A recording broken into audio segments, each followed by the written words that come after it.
இந்த வீடியோல நம்ம சாம்பார் ரைஸ்க்கான ஒரு பெஸ்ட் சைட் டிஷ் தான் பார்க்க போறோம். இந்த ரெசிபி செய்யறதுக்கு அதிகபட்சமா ஒரு 15 மினிட்ஸ் தான் ஆகும். அதே மாரி இன்கிரியன்ட்டுமே ரொம்ப கம்மி. உங்க வீட்ல வெங்காயமும், முட்டையும் இருந்தா கண்டிப்பா நீங்க இத செஞ்சிடலாம். கண்டிப்பா ட்ரை பண்ணி பாருங்க. இதுவரையும் நம்ம சேனல சப்ஸ்கிரைப் பண்ணலனா சப்ஸ்கிரைப் பண்ணிக்கோங்க. பெல் பட்டனையும் கிளிக் பண்ணிக்கோங்க.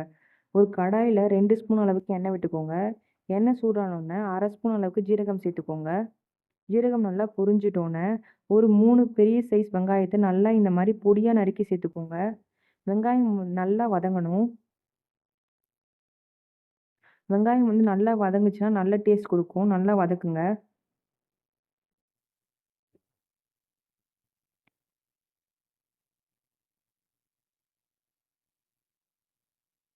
இந்த அளவுக்கு வெங்காயம் நல்லா வணங்கிட்டோனே, இதுல ஒரு 5 பல்லு அளவுக்கு பூண்டு நல்லா இடிச்சு சேர்த்துக்கோங்க.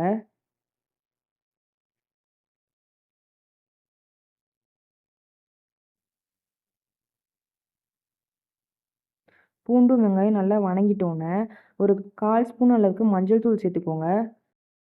1 ஸ்பூன் அளவுக்கு குழம்பு மிளகாய் தூள் சேர்த்துக்கோங்க. உங்ககிட்ட குழம்பு மிளகாய் தூள் இல்லன்னா, நீங்க 1/2 ஸ்பூன் சில்லி பவுடரும், 1 ஸ்பூன் மல்லித்தூளும் சேர்த்துக்கோங்க. சேர்த்துட்டு நல்லா இந்த மாரி வதக்குங்க. ஒரு 2 மினிட்ஸ் வதக்குங்க. நல்லா பச்சை வாசனை போகணும். 2 மினிட்ஸ் கழிச்சு, இதுல 1 கப் அளவுக்கு தண்ணி ஊத்துங்க. தேவையான அளவுக்கு உப்பும் சேர்த்துட்டு நல்லா கலந்து விடுங்க. இது கொதி வர நல்லா ஸ்டார்ட் ஆகும். இந்த அளவுக்கு கொதி வந்தோனே, இதுல முட்டைய எப்பவும் உடைச்சு ஊத்திக்கலாம்.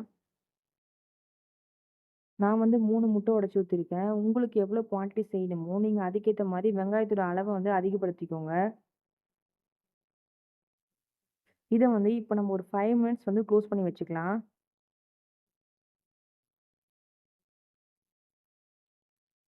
ஒரு 5 மினிட்ஸ் கழிச்சு ஓப்பன் பண்ணி பார்த்தீங்கன்னா, இது ஆல்மோஸ்ட் நல்லா எல்லாம் ஃபுல்லாவே குக் ஆயிருக்கும். இத நம்ம அந்த கரண்டிய வச்சு நல்லா கொத்தி விட்டுக்கலாம்.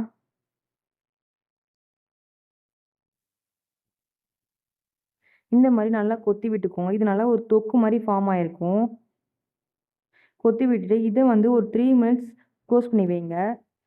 இன்னும் நல்லா ரோஸ்ட் ஆகும்.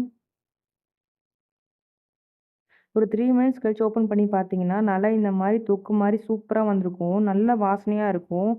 ஸ்டவ் ஆஃப் பண்றதுக்கு முன்னாடி நீங்க ஒரு 1/2 ஸ்பூன் பெப்பர் நல்லா இடிச்சு சேர்த்துக்கோங்க. நல்ல ஃப்ளேவர்ஃபுல்லா இருக்கும். கண்டிப்பா ட்ரை பண்ணி பாருங்க. பருப்பு சம்மந்தப்பட்டமான குழம்புக்கு எல்லாத்துக்குமே இந்த முட்டை தொக்கு சூப்பரா இருக்கும். கண்டிப்பா ட்ரை பண்ணி பாருங்க. இந்த மாரி ஈஸியான ரெசிபிக்கு நம்ம சேனல சப்ஸ்கிரைப் பண்ணிக்கோங்க. பெல் பட்டனையும் கிளிக் பண்ணிக்கோங்க.